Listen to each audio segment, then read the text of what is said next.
चलिए इस deep dive की शुरुआत करते हैं। आज की इस चर्चा में हम एक ऐसे इंटेलिजेंस ऑपरेशन को डिकोड करने वाले हैं जिसने पूरी दुनिया को हिला कर रख दिया था।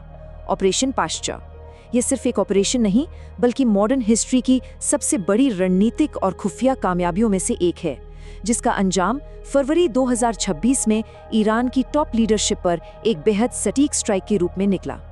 ये नंबर 36 ये कोई आम आंकड़ा नहीं है। हम जिस टारगेट की बात कर रहे हैं वो पिछले 36 सालों से इस ग्रह के सबसे सुरक्षित लोगों की फहरिस्त में सबसे ऊपर था। मतलब इतने लंबे वक्त तक किसी को छू भी ना पाना और अचानक उसे सीधे तौर पर निशाना बना लेना, ये अपने आप में एक चमत्कार जैसा लगता है। आखिर ऐसी कौन सी कड़ी जुड़ी जिसने इस असंभव को संभव बना दिया? कहानी में असली मोड़ आया 2018 में, एक ऐसा खुलासा जिसने पूरा गेम पलट दिया। मोसाद ने तेहरान के एक खुफिया वेयरहाउस से ब्लो टॉर्च का इस्तेमाल करके आधा टन सीक्रेट न्यूक्लियर डॉक्यूमेंट्स निकाल लिए। वहां से एक बहुत बड़ी बात समझ में आई। बार बार सिर्फ न्यूक्लियर साइट्स पर बम गिराना किसी काम का नहीं है। जब तक कोर लीडरशिप सलामत है वो दोबारा सब कुछ बना लेंगे। बस वहीं से पूरी स्ट्रैटेजी पलट गई। टारगेट अब साइट्स नहीं बल्कि सीधा लीडरशिप थी। Phase 1 penetrating the fortress. इस अभेद्य किले में सेंध लगाना। इस नई स्ट्रैटेजी के बाद 30 एकड़ में फैले पास्चर स्ट्रीट कंपाउंड और उसके 5 किलोमीटर गहरे अंडरग्राउंड टनल नेटवर्क पर नजर रखने का एक विशाल अभियान शुरू हुआ। ये बिल्कुल एक हाई स्टेक्स चेस मैच जैसा था। एक तरफ ईरान ने फाइबर ऑप्टिक केबल्स बिछाई और यहाँ तक के ऑफिसर्स को अंडरग्राउंड बंकर में ले जाते वक्त उनकी आंखों पर पट्टी तक बांध दी जाती थी। पर दूसरी तरफ इस लेयर को तोड़ने के लिए चाइनीज सिक्योरिटी कैमरास को हैक कर लिया गया और KH-11 जैसी ऐसी सैटेलाइट्स लगा दी गईं जो परछाइयों के पार भी देख सकती थी। और ये निगरानी किस लेवल की थी, ये सुनकर सच में हैरानी होती है। उन्हें ये तक पता था कि अंदर खाना क्या ऑर्डर हो रहा है। बिल्कुल सही सुना। ऑस्ट्रेलिया के पाइन गैप फैसिलिटी में जब ओरियन सैटेलाइट का डेटा प्रोसेस होता था तो इंटेलिजेंस एजेंसीज को ऐसी बारीक जानकारियां मिलती थी जो किसी को भी डरा सकती हैं। कंपाउंड के अंदर की रोजमर्रा की छोटी से छोटी आदत भी अब एक खुली किताब थी। वैसे सोर्स मटेरियल को एनालाइज करते वक्त यहाँ एक बड़ा ही अजीब मोड़ आता है। इतने भारी जियोपॉलिटिकल विश्लेषण के बीच अचानक से एक विटामिन C स्किन केयर और गार्नियर सीरम फेस वॉश का जिक्र आ गया। मतलब एक तरफ दुनिया के सबसे खतरनाक एस्पियोनाज ऑपरेशन की बात चल रही है और बीच में स्किन केयर रूटीन। आज के दौर में इंफॉर्मेशन का फ्लो कितना अनप्रेडिक्टेबल और अजीब हो सकता है, ये उसका एक सटीक उदाहरण है। खैर, इस छोटी सी रुकावट के बाद वापस अपने विषय पर लौटते हैं। स्किन केयर से वापस इंटेलिजेंस के टेक पावर पर आते हैं। डेटा इतना ज्यादा था कि कोई भी इंसान इस सब को प्रोसेस नहीं कर सकता था। यहाँ एंट्री होती है पलेंटियर मेवन AI सिस्टम की। इस AI ने लाखों फोन कॉल्स, वीडियोस और सैटेलाइट इमेजेस को प्रोसेस करके टारगेट के पैटर्न ऑफ लाइफ को समझ लिया। सबसे हैरतअंगेज बात यह है कि 90 मिनट से भी कम वक्त में इसने 98.7% एक्यूरेसी के साथ अगले मूव्स प्रिडिक्ट कर लिए थे। ये AI का एक बिल्कुल अलग ही रूप था। Phase 2 the geopolitical waiting game. अब आता है कूटनीतिक इंतजार का दौर। अक्टूबर 2023 के हमास हमले के बाद हालात बहुत तनावपूर्ण थे, लेकिन सोर्सेज बताते हैं कि अप्रैल से अक्टूबर 2024 के बीच US एडमिनिस्ट्रेशन ने किसी भी बड़े जवाबी कदम को रोके रखा। फिर नवंबर 2024 के अमेरिकी चुनाव के नतीजे आए। नए एडमिनिस्ट्रेशन का आना, जिसे प्रो इजराइल फैक्शंस का भारी समर्थन प्राप्त था।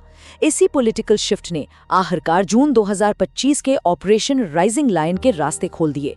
जून 2025 की उन जॉइंट एयर स्ट्राइक्स के दौरान खामिनेई लावसान के एक भारी एंटी बॉम्ब बंकर में सुरक्षित थे।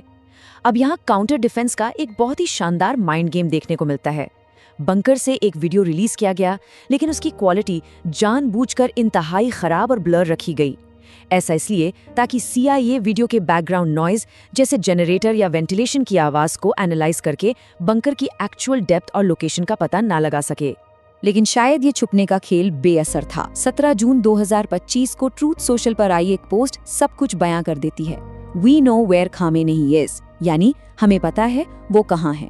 एक छोटा सा रणनीतिक पॉज जरूर आया, लेकिन नवंबर 2025 में इजरायली लीडरशिप की एक अहम बैठक हुई और ये तय हो गया कि 2026 के पहले क्वार्टर में स्ट्राइक हर हाल में करनी है। Phase 3 paralysing the defences. सुरक्षा को पूरी तरह पंगु बनाना। वक्त तेजी से आगे बढ़ा और हम आते हैं 27 फरवरी 2026 पर। स्ट्राइक से ठीक एक दिन पहले एक ऐसी खुफिया जानकारी मिली जिसने सारी कड़ियां जोड़ दी। पता चला कि टॉप लीडरशिप की एक बहुत बड़ी बैठक डीप बंकर्स में नहीं बल्कि सरफेस पर बने कंपाउंड में होने वाली है। ये एक जानलेवा फैसला साबित हुआ और जैसे ही ये खबर मिली, स्ट्राइक के लिए फाइनल ग्रीन लाइट मिल गई। और फिर आती है 28 फरवरी की सुबह 7:50 AM। एग्जीक्यूशन इतना सटीक था कि किसी को कुछ समझने का मौका ही नहीं मिला। सबसे पहले सेल टावर्स को जैम कर दिया गया। उसके बाद यूनिट 8200 ने सालों पहले रशियन S-300 सिस्टम्स में छुपाए गए स्लीपर मैलवेयर को एक्टिवेट कर दिया और देखते ही देखते रडार स्क्रीन्स पूरी तरह से ब्लैंक हो गईं। फिर EA-18G ग्रोलर्स और पहले से स्मगल किए गए ड्रोन्स ने मिलकर पूरे एयर डिफेंस नेटवर्क को जड़ से उखाड़ फेंका। Phase 4 the fatal strike. अब बारी थी आखिरी वार की और ये नंबर 30 उस सुबह की तबाही का सबसे बड़ा गवाह है। ठीक 9:40 पर 30 से ज्यादा ब्लू स्पैरो मिसाइलों ने सरफेस पर मौजूद उस मीटिंग रूम को निशाना बनाया। ये मिसाइलें पहले वायुमंडल के बाहर जाती हैं और फिर 90 डिग्री एंगल पर हाइपरसोनिक स्पीड से आकर हिट करती हैं। एक ही झटके में वहां मौजूद हर कोई मारा गया। लेकिन ये कहानी सिर्फ गोलाबारी पर खत्म नहीं हुई। उसके तुरंत बाद एक खतरनाक साइकोलॉजिकल वॉर शुरू हुआ। ईरान के अंदर लोगों के फोन पर बादे सबा नाम के एक पॉपुलर प्रेयर ऐप पर अचानक नोटिफिकेशंस आने लगे।